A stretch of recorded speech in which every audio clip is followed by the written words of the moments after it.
All right, so it's a glass jar, and this is their Lavender Sleep Mask made with jojoba and mango seed butter.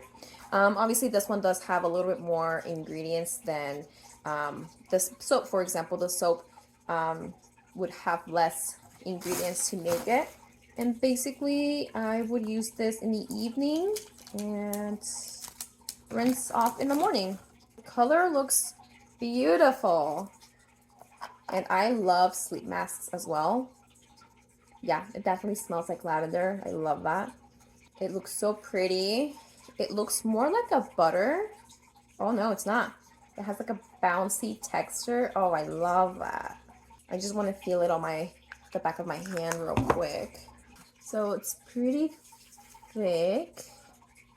That's not bad for sleep masks. I usually like my sleep masks to be pretty thick in consistency. Looks like a little bit goes a long way. I even grabbed way too much even for the back of my hand, but already my skin feels super soft. It doesn't feel like there's a layer on top of it or anything, but it feels very moisturizing.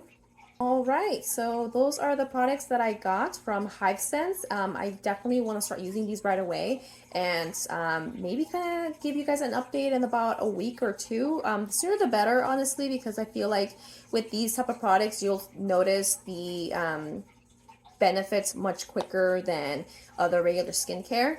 And like I said, I already feel it in the back of my hand for the sleep mask. So I have really, really high hopes for these. I just know that I'm gonna like them.